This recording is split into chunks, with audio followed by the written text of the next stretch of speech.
Gracia y paz a vosotros. Estaba reflexionando en el tema de la violencia intrafamiliar y mientras invertía tiempo en esta empresa, me acordé que hace algunos años escribí un artículo al respecto que titulé El origen bíblico de la violencia intrafamiliar. Esta cuestión de la violencia intrafamiliar recibe muchas respuestas al respecto.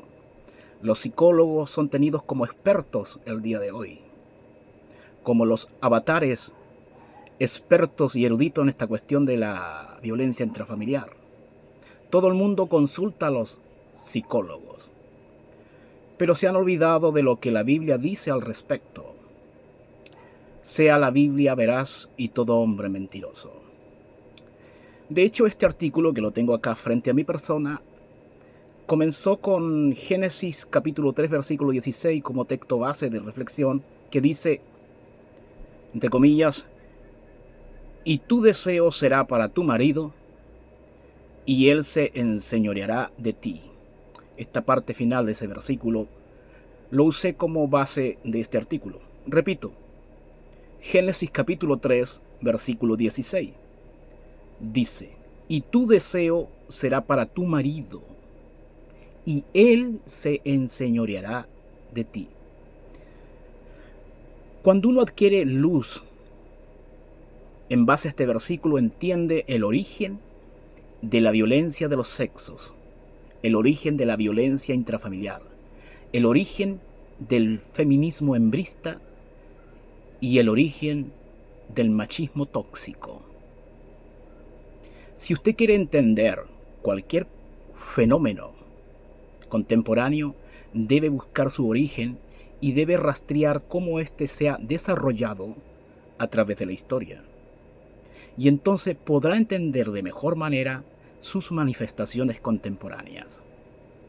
No hay que creerle a la serpiente, hay que creerle al Señor Jesús, a Dios.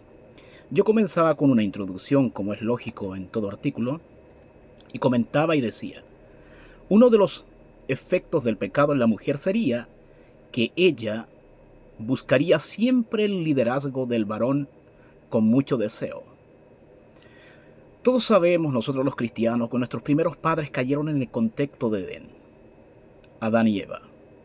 Pero el pecado tuvo efecto, y uno de los efectos en la mujer es que ella tendría un deseo pecaminoso por hurtar, robar el liderazgo que por diseño Dios le entregó al varón en el contexto del matrimonio, de la familia. Entonces, la carne constantemente incitará a la mujer a que desee el puesto del varón, su liderazgo, etc.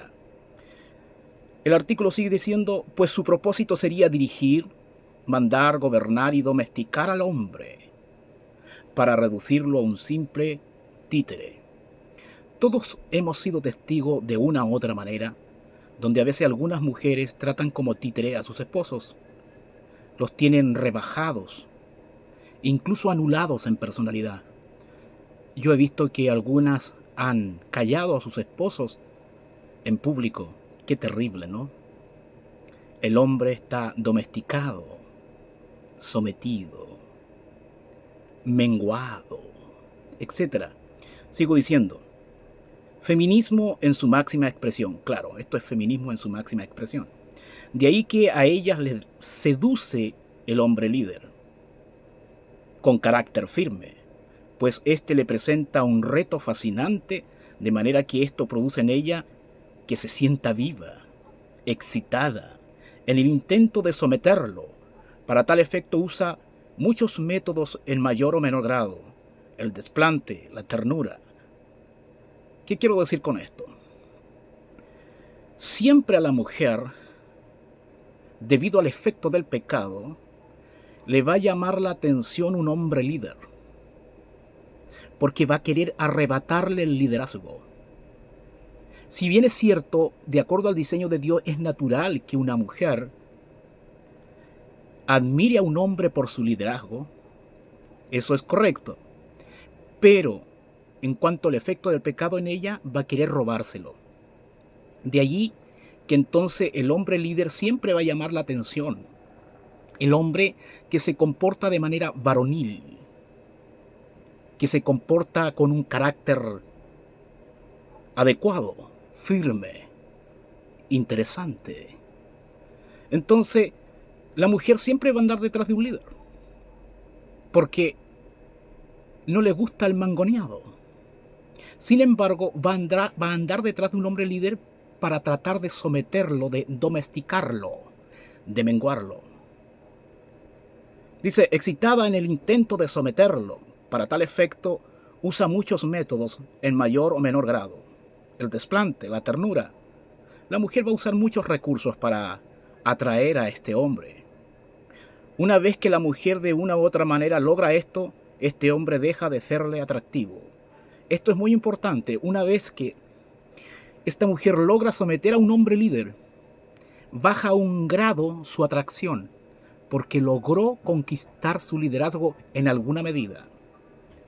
Dice, pues el objetivo ha sido cumplido, por ende comienza el acecho del próximo, sea que se concrete o solo viva esto último en el reino de la fantasía. La mujer anda detrás de un hombre líder. Si lo conquista y lo somete ya no le es interesante. Entonces empieza a mirar para el lado otro que tenga liderazgo. Y así sucesivamente se produce a veces las traiciones, etc. Estoy hablando del efecto del pecado en la mujer. Esto también tiene consecuencias en el varón, lo vamos a ver más adelante. De hecho, el doctor John MacArthur dice al respecto, con la caída y su maldición vino la distorsión de la sumisión apropiada de la mujer y de la autoridad apropiada del hombre. Fue el comienzo de la guerra de los sexos, el surgimiento de la liberación femenina. Las mujeres tienen una inclinación pecaminosa hacia usurpar la autoridad del hombre, lo que veníamos diciendo. Y los hombres tienen la inclinación pecaminosa de poner a las mujeres bajo sus pies. Claro, lo que pasa es que la mujer debe someterse y el varón debe ejercer autoridad. Sin embargo, los efectos del pecado hacen que esa sumisión sea resistida por la mujer y por ende distorsionada, y también el hombre aplique de manera incorrecta la autoridad legítima dada por Dios a causa de su pecado. Primer punto, la mujer tiene una sed insaciable de liderazgo.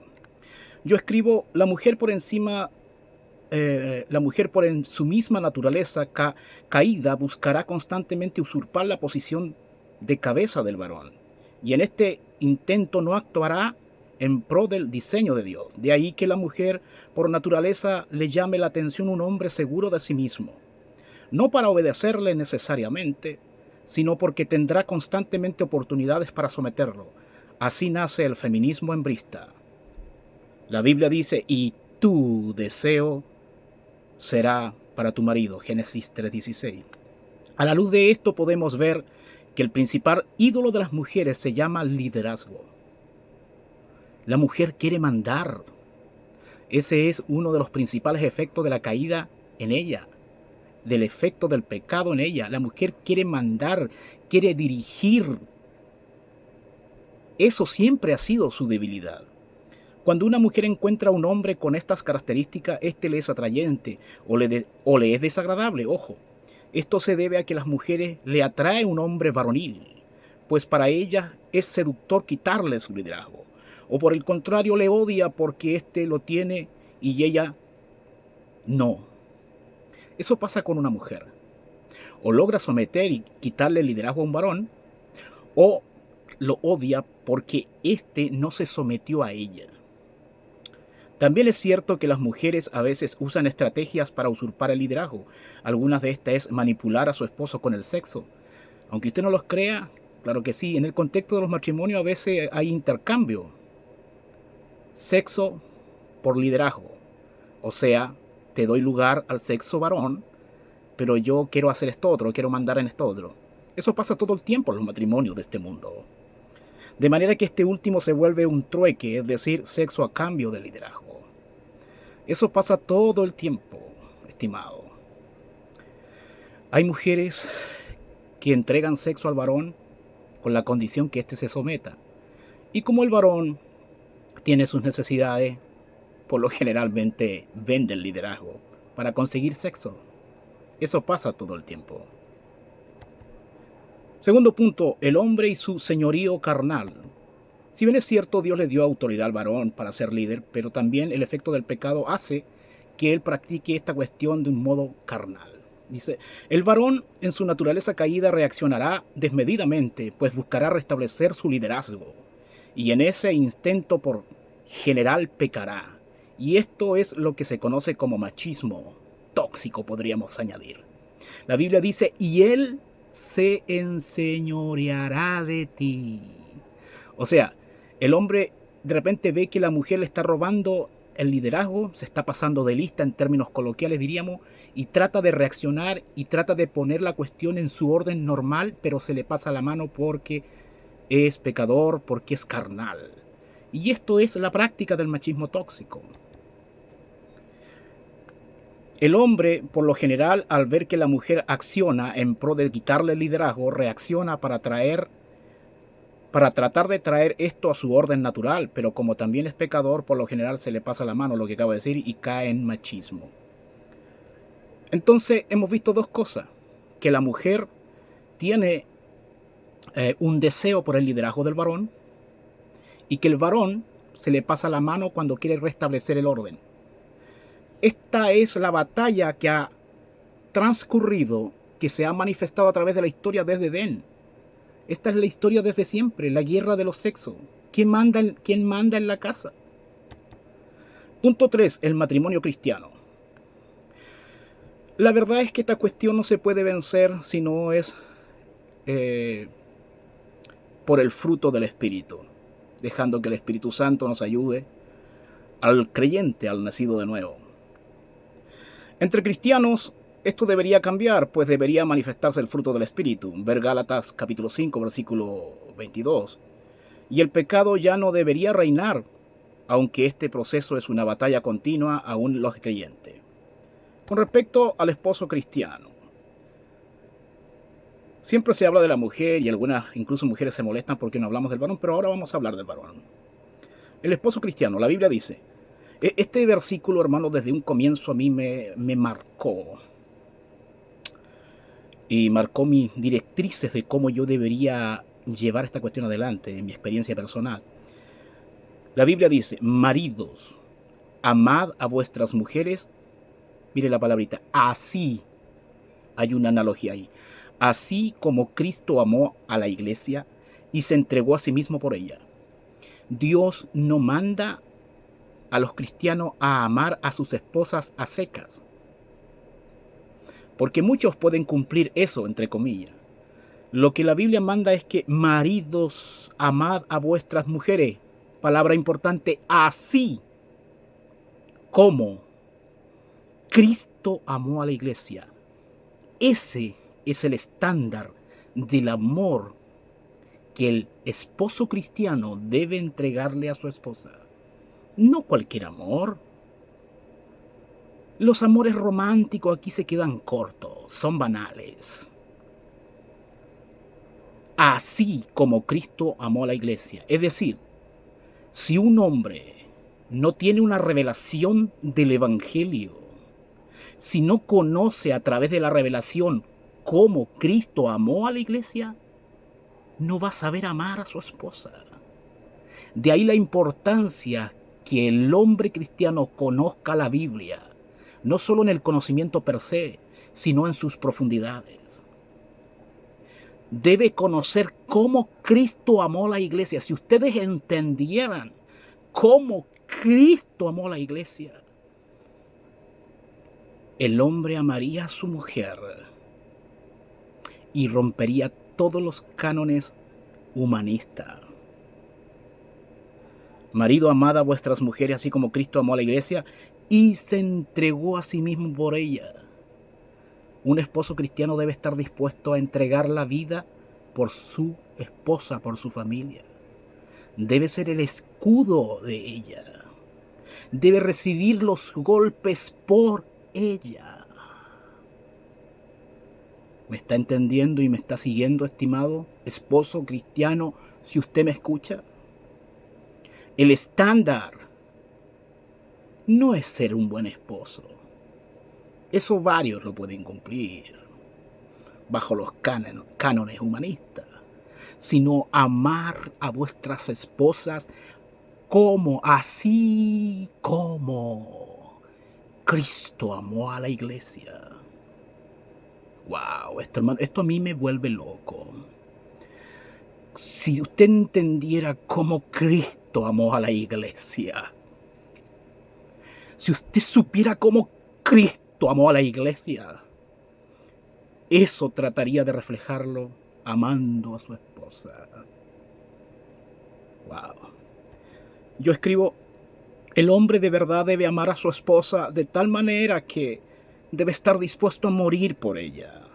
Debe buscar honrarla en cada momento. Él debe amarla sobre su propia reputación. No debe permitir ningún insulto hacia ella. Ella es su corona, su tesoro más preciado. Debe escribir todos los días que la ama en la hoja de su alma, pues ella es su iglesia. Él debe ser su pastor amante. Él debe protegerla de la acechanza del lobo y el maligno. Cuando ella esté enferma, él debe vigilar su dormir. Él es su protector fiel, su guerrero. Él debe estar siempre presente en sus momentos de duda y cansancio. Él siempre debe amarla primero. Él debe ser el lente por el cual ella interpreta el mundo. Él debe ser su profesor paciente, su sostén en las tribulaciones, su guía, el oasis en medio de la prueba, la mano que ayuda, el suspiro de sus esperanzas. Ella debe ver a Cristo en él. Ese es tu estándar, mi amigo. Ella debe ver a Cristo en ti. En un sentido temporal, el esposo es el salvador de la mujer. Usted debe reflejar a Cristo. Y ahí usted será el Señor de su esposa. Eso debemos practicar. Eso debe practicar usted que está casado. Así debe ser la cosa. Amigo, no se conforme con menos que eso. Como dije acá, si su esposa está enferma, usted debe vigilar su dormir. Aunque el otro día ande apenas. Eso es algo mínimo, algo básico. Marido, amar a vuestras mujeres, así como Cristo amó a la iglesia. Si usted no conoce el Evangelio, usted no sabe lo que es amar. Sigamos. A la esposa cristiana ahora. Una esposa cristiana debe dirigirse a su esposo diciéndole, mi Señor. ¿Le parece muy cursi? Bueno, la Biblia habla de eso. Mi Rey. Buscará honrarle en todo tiempo para que su liderazgo no sea eclipsado. Aunque eso significará que ella mengüe para que él brille. Debe orar para que él crezca a la imagen de Cristo. Pero nunca debe corregirla en público, aunque éste esté equivocado. No obstante, en privado orará para que Dios le dé el contexto correcto en pro de mostrarle su error. Todo esto con lazos de amor y ternura. A su vez, la esposa cristiana debe vestir piadosamente para él, y solo para él. Siempre su esposo debería ser el primero en todo para ella. Sus miradas, su admiración, su respeto reverente. Cuando su esposo estuviera a punto de llegar del trabajo, ella debe esperarlo en la puerta, pues el rey del hogar viene llegando. A sus hijos le diría constantemente, hijos, yo amo a su padre. Vean, he ahí un verdadero hombre, porque el hombre tiene que ser referente de los hijos. Si no, no sirve la cosa. Si le ofrecen estudiar una carrera bajo el discurso progresista de que con esto se realizaría como mujer, ella diría, mi realización es servir a Jesucristo, el ser una buena esposa y una buena madre, etc. esa mujer merece aplauso. Cada noche la esposa cristiana le diría a su amado esposito: perdóname si en algo hoy dañé tu corazón. Esta mujer, cuando sea anciana, tiene autoridad moral para enseñar a las más jóvenes, porque enseñará lo que ha practicado en su vida. Una mujer cristiana llena del Espíritu Santo se ha rendido al diseño de Dios, por ende ama que su esposo sea su líder y su macho. Conclusión del artículo. El feminismo hembrista y el machismo tóxico son frutos de la naturaleza caída de nuestros primeros padres Adán y Eva, y por ende el origen de la violencia intrafamiliar. Solo el nuevo nacimiento producirá el fruto del Espíritu en el hombre como en la mujer, pero esto no será fácil, pues aún en el creyente existe la vieja naturaleza, la carne, pero con la ayuda del Señor todo es posible, etcétera, etcétera. Si el hombre, el varón, viola estos principios de esposo a tal punto que se abren cláusulas donde Dios tolera el divorcio, pues bien, en esos contextos Dios lo tolera. ¿Por qué? Porque el hombre debe comportarse como hombre. No puede hacerle daño a su tesoro. El hombre debe preferir él recibir los golpes, él quedar mal puesto. Voy a poner un ejemplo básico. Aunque todo el mundo lo apunte con el dedo a él, o esté apuntando a su mujer, no importa, él tiene que preferir que las balas lleguen a él. Que todo el mundo se ría de él, que todo el mundo hable mal de él, pero no de ella. El hombre, cuando ama a su esposa, aprende a menguar, incluso hasta morir por ella. Es lo que Cristo hizo por su iglesia. Murió por ella. Hermano, cuando yo escucho esto, que nosotros le amamos porque Él nos amó primero, si nosotros entendiéramos qué significa eso, que Él nos amó, que Él eligió amarnos cuando nosotros no le amábamos. O sea, su amor no depende de nosotros, no depende de nuestro sí o de nuestro no, no depende de nuestra reacción, no depende de nosotros. Es un amor soberano, un amor nacido del cielo, un amor nacido del Espíritu, un amor que revela y que ilustra el amor del Evangelio. Él nos amó primero. O sea, nos amó cuando nosotros le odiábamos, cuando nosotros le teníamos como enemigo, cuando nosotros no queríamos saber nada de Él. Él nos amó. El Señor es grande. El Señor es grande porque el Señor nos amó cuando nosotros no le amábamos. Entiendan esa luz del corazón del Evangelio. Cuando la Biblia dice, porque de tal... Algunos leen tan rápido eso que... Porque de tal, bla, bla, bla. No, hermano, mire, escuche, mire.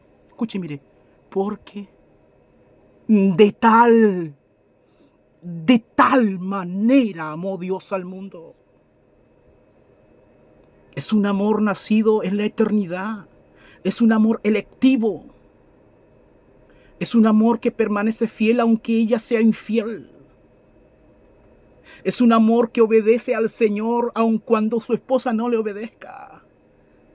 Es un amor que honra a su mujer aun cuando ella no le honre. Es un amor peligroso.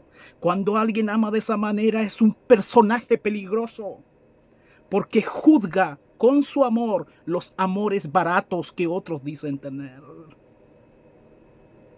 A un hombre que ama solamente le pueden pasar dos cosas. A un hombre que ama a ese nivel solamente le pueden pasar dos cosas. Una, se le corresponde con el amor. O dos, se huye de él o se quiere matarle. ¿Por qué creen que Cristo murió? ¿Por qué creen que hoy nosotros le amamos al Señor porque nos amó primero, pero hubieron otros que le mataron? porque Él trajo un amor radical, revolucionario, un amor de naturaleza divina, un amor que no es nacido de la carne, un amor que no es nacido de las pasiones humanas, un amor que nace en el cielo, un amor que corre por la revelación de la Escritura. Me da pena cuando algunos hombres dicen, no, porque ella es así, ella es asá. ¿Qué te importa cómo sea ella? Usted debe amarla como Cristo amó a la iglesia y Dios hará el resto. Usted preocúpese de amarla, mi amigo. Usted preocúpese de honrarla, punto. También el consejo para la mujer. Usted obedezca para servir a Cristo. Wow. Él es fiel, aunque nosotros fuéramos infiel. Si entendiéramos eso. Para un hombre que ama de verdad no hay excusas, porque está dispuesto a morir por su ser amado. Jesucristo murió por su iglesia. El hombre debe morir por su esposa. 2 más 2 son 4. Nos vemos. Reflexiona de esto. Chao, chao.